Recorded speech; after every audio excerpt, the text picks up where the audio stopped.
Car Cost Canada provides the dealer cost, a list of rebates, plus discounted interest rates. The link is in the description below.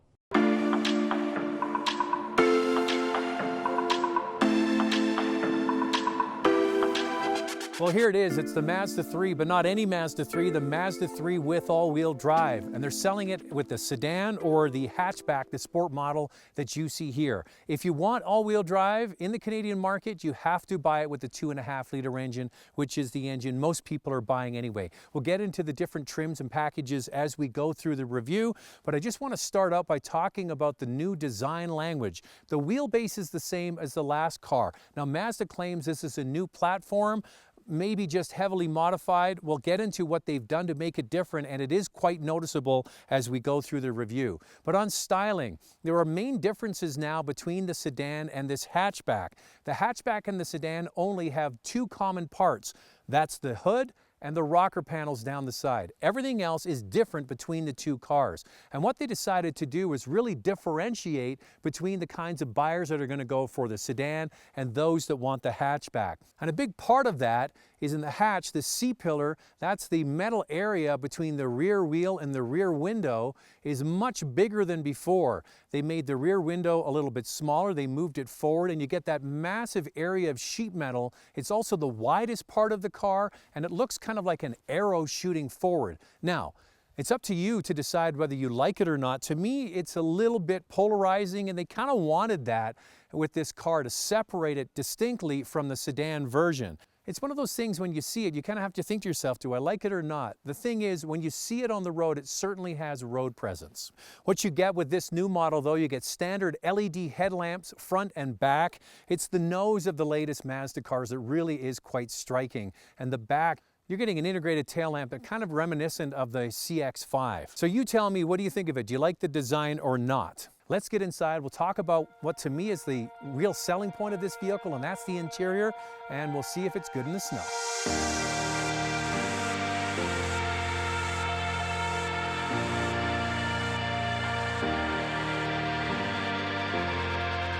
Now, Mazda claims this is an all-new platform, even though the wheelbase is the same length as the outgoing model. And the engines are carried over, and the transmission is carried over. So how new is it? Well, a big change is for, of course, to make room for the all-wheel drive system, but also they've changed the suspension. Gone is independent rear suspension. Now you get a solid rear axle.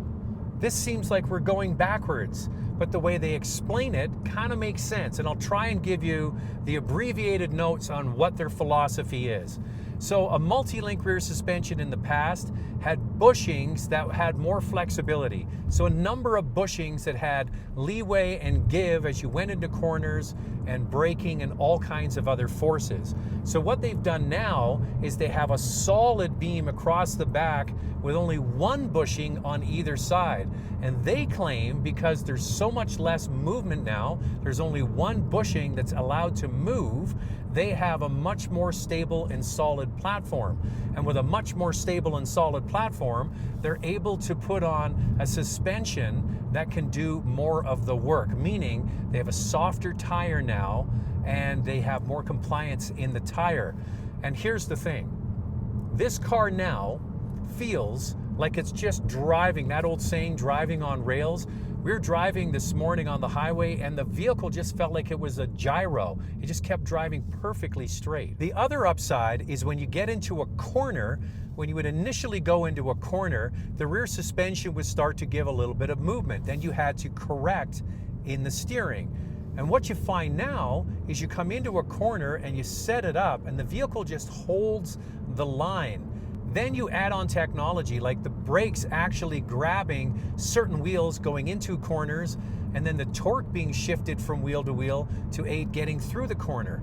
So much more sophistication with the electronics and the engine management system combined with this new setup. So here's the question, is it better? Well, I don't have the old model here to go back to back with, but what I can tell you is this car feels more premium. It's much, much quieter. It feels much more sophisticated on the road in terms of being smooth and refined. It feels more like a luxury product now. The quietness is, I can't overstate this enough. It really does feel much smoother and quieter. The car just tracks so beautifully all on its own. The upside to that is a much more premium feel. The downside is the car has less character. It seems to be a little bit mainstream and homogenous now. It opens up the door to bring maybe a turbo version of this car with a more assertive suspension to get more out of it. But compared to the old car maybe felt a little livelier because you were doing a little bit more work. This one feels more polished. Now, the all-wheel drive is only available with the 2.5-liter engine, 186 horsepower, 186 pound-feet of torque. The base 2-liter is really the price point entry-level model in the Canadian market, kind of only sold on the bottom trims. This is the one you're going to want, this is the one that's going to sell, and the all-wheel drive is the one you should consider. However, it doesn't have a big snap to it. 186 horsepower is more than a lot of other standard vehicles, but when you put your foot into it, it doesn't give you that snap. It's got a kind of a surge of power, which is where some competitors have turbocharged engines give you much more immediate response. But the biggest change, in my opinion, to the way it feels, more polished, more refined, more sophisticated, much nicer on-road presence, and very, very quiet. And the same thing is true on the inside. So let's pull over, have a quick chat about what they've done to the inside, because for me, this is the star of the show. Now, it really is worth stopping and taking a look at the inside of this new Mazda 3, because Mazda has something they call Mazda Premium. They don't want to be a premium brand, but they believe they have a lot of premium features, and they call it Mazda Premium. In fact, they even have some of their newer models come up with a signature trim that's even a higher level of finish than this. But this is really good. And what sets Mazda apart, in my opinion, a couple of things. One is the driving dynamics, but their interiors are so much better than anybody in this class. So that's competing against vehicles like the Civic and the Corolla. And then when you look at this, it's like, this could look like a premium car, a luxury car. It has similar kinds of features. And one of them is the fact that the screen in the center is large. It's over 8 inches in this model, but it has the controller here in the center between the two front seats. Nobody else in this category is doing an infotainment system like this. It's no longer touch sensitive and controlled here. It's only controlled through the wheel and buttons here in the center console. And that's all done to keep you focused on the road and being able to feel for yourself the buttons here and get into the different functions without having to take your eyes off the road.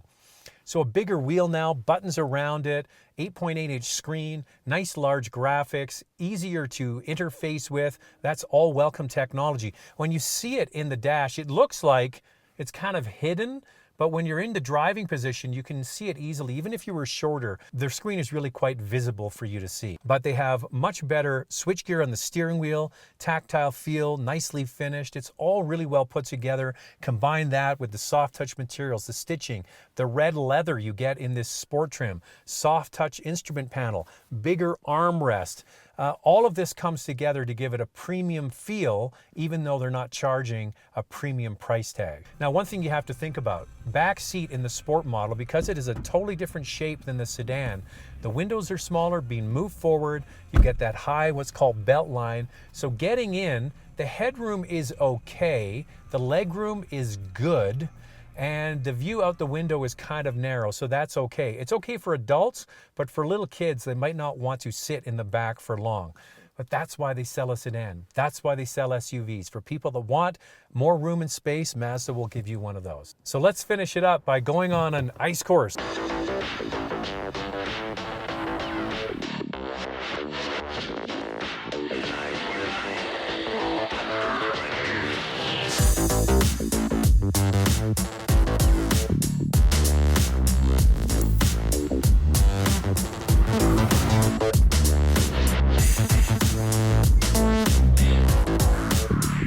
Your name?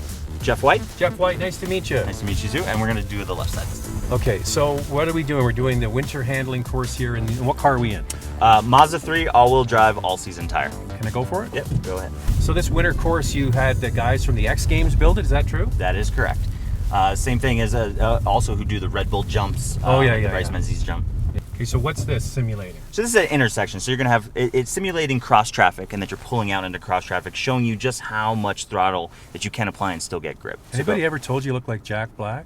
No, I haven't. Oh, a little bit. I see it. The younger, thinner Jack Black. I don't want to say you look like the current Jack Black. Right on. Because he's let himself go. Yeah, a little bit. Yeah, this is pretty good. I mean, so now how much torque can go to the back? They didn't want to give a rigid answer on that in terms of a percentage. So they wanted us to describe that it was open. It was a very variable system. Another thing that's impressive about the system is it can actually sense when you're on a hill. Right. And most all-wheel drive systems, if you were to sit on a hill and turn the wheel, this one will actually, as you turn the wheel, most all-wheel drive systems are going to decouple from the rear. This one's going to actually stay coupled together and keep applying torque. So we're going to pull into the spot here. So your name is? My name is Imamura. If you're ready. Okay, so winter tires. You know what winter tires are on here? Blizzaks. Blizzaks. Bridgestone Okay. Blizzak, yes. Well, you can already feel a difference with the tires. Oh yeah. That's Huge amazing, difference. yeah. You know, you think you have good grip, and then you put winter tires on, And it's then like, you're oh, like, now yeah, you got another real level. grip. Yeah, big difference with the winter tires, but yeah, it's a very confident car. And nice That's what and you slow want. through the- Well, you know what? I think the whole thing is that Just follow. it's around. uneventful, right? Alright. So that's what you want. You don't want to have any surprises. So what's the price to get into this product? In the Canadian market, the sedan, the base all-wheel drive is $26,000. The base Sport, the hatchback, is $27,000. And they go right around $30,000 for the top model. If you're comparing front-wheel drive to all-wheel drive, it's about a $1,700 difference between the two. But here's the thing. Resale value. If you want to buy one of these and sell it down the road, you'd be smart to go with all-wheel drive because people just love that technology in a climate just like this with snow. I think the fact that Mazda is continuing to invest in small cars, hatchback sedans, and including all-wheel drive will certainly get attention, and it shows that this category still has life. Car Cost Canada provides the dealer cost, a list of rebates, plus discounted interest rates. The link is in the description below.